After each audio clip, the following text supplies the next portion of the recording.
bulijjo ngamba abavubuka bentera okusisinkana nti mukozesa omukisa guno mukole ensimbi nga Uganda tenadaputinga system ziri international.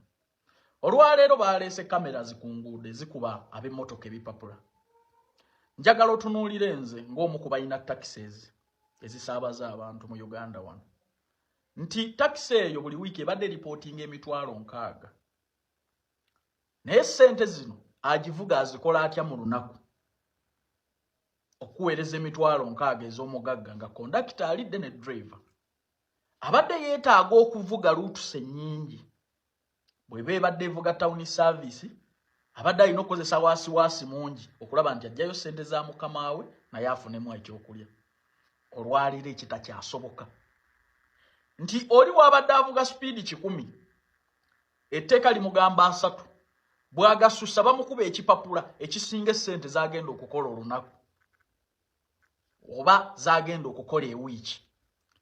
Kuba mwenna weda mubawulira bakomplaininga nti bakuba ekipapula kimu ekyova speeding emitwalo 6 nkugambye ga reporting ewange buli wiiki.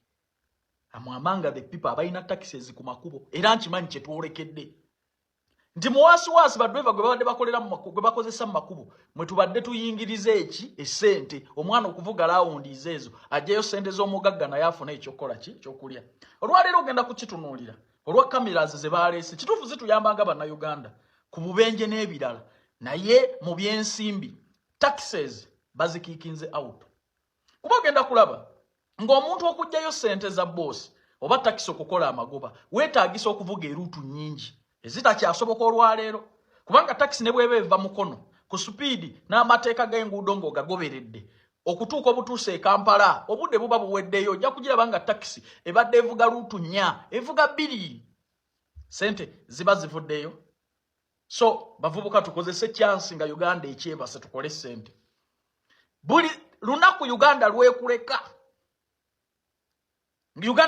nze ntera okubagamba ku mawanga amalala kuba bino tebiri mu Uganda mokka. Dubai abaana betutwalayo okuvuga taxi bakugamba nti omusaala gwabwe gugwera mu fines n'amawanga amalala ekkata.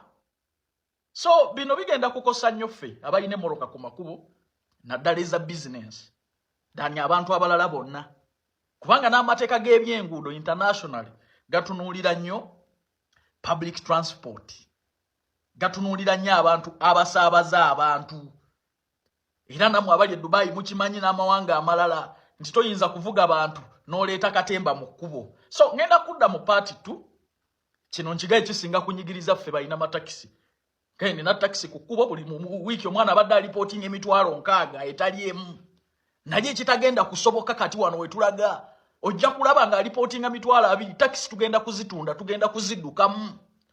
Kintu kyembabuulira gavumenti eyinza okuba yakireese technically eyagala kugoba taxi mu kibuga yeteekemu system zayo za transport mwalaba mwabalemesa Pioneer bus baagala okuleeta ebirala kibuga baagala okukijja mu vulugu nga balina kutugalika misolo mingi. Alien skin bannayuganda abasinga okukkiririzaamu n'abakuwagira bebo bannayuganda abakkiririza mu Katonda okukyusa omuntu era balabira ddala amaanyi ga Katonda gakoze mu ggwe. Kiba disappointinga nnyo bw'okwata ekkubo lya lubaale nga buli lwe bakka ku maviivi n'okwebaza Katonda n'okusabira enkeera bw'ovaayo okuba biyemba bya lubaale nakwambala mbugo. Alien skin eryo ekkubo ly'okutte teri yali alikutte n'asucceedinga Katonda wa bujja. Njagala weebuuze ku basajja nga ba Asani Ndugga ono eyafa yayimba kakawanga yogera amayembe gwe gaatuga. Alien skin teriiyo yali atembeese lubaale na kumusukkulumya Katonda n'amaliriza bulungi. Kiruma bannayuganda bangi abalabye Katonda gy'akujje abalabye Katonda byakukozesezza abakuwagira kibaluma nnyo nti okutte ekkubo eriri mu akateebi era ogenda kubbira. Alien skin bantu bangi abalogo mu music industry naye teboolesa bulogo bwabwe ku lw'obujja bwa Katonda. Alien skin teri yali asukulumiza ddogo Katonda n'amaliriza bulungi. Tukwagala nnyo tukuwagidde naye ffe abalina okukubuulira ekituufu nti eryo ekkubo ly'okutte okukeeranga okuyimba ennyimba za lubaale okwambalanga embugo n'okussa wansi ekitiibwa kya Katonda mu nsi eno ojja kumaliriza ng'ofudde. Bwentyo bwe nagamba ono omusajja wa Kawanga yogera yamaliriza amayembe gamutuze. And alien skin nkugamba bw'otakyusa mu mbeera alien skin tugenda kukufiira. Buli ayasamira Pastor Bugingo nga weefuula ategeera ennyo ebya famire ye nzija. Mwenna nabalabye mubejjudde agamwa mulinga abataawukanangako n'abakazi.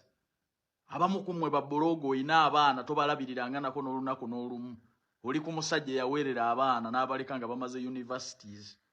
Oli ku musajja yakera n'alekera omukazi ennyumba eby'obugagga na buli kimu kyonna ye yajja mu nnyumba ngoyeze nga mmanyine gw'otasasulira muzigo. So mwenna njija no problem. My brother Kakalaamu obadde muganda wange naye naawe ndaba otandise okubulwa amagezi. Okyaza omuyaayu gwa bbiini ne gwogera ku musajja eyaguwa omulimu yekka mu nsi eno teriyo yali azzeemu gukombya mukisa. N'okwata akazindalo n'okawa bbiini Kakalaamu nga gwe wano waleka omukazi mu nju n'okola omukolo gwa Mwankwetu. Tetwabira bantu ku social media. Gwe ki ekyakulesa omukazi mu nju n'ogenda n'oyanjula omulala?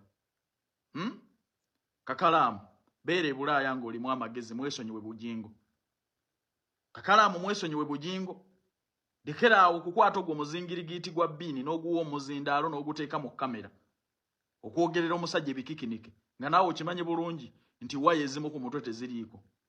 Saagala tuveewo bubi. Ndi muntu ankuuma empisa.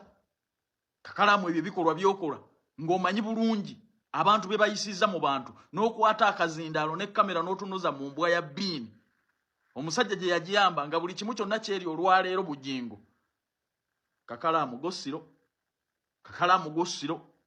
Bw'oba olaba Bugingo tatuukiridde n'ebyo ebyamutuukako mu famire ye, gwe wano tebajjayo ebifaananyi ng'owakola emikolo egy'Amankwetu egyo egy'okwekweka ng'olina n'omukazi mu nju. Tewamuleka mu nju? Tewamuleka mu nju?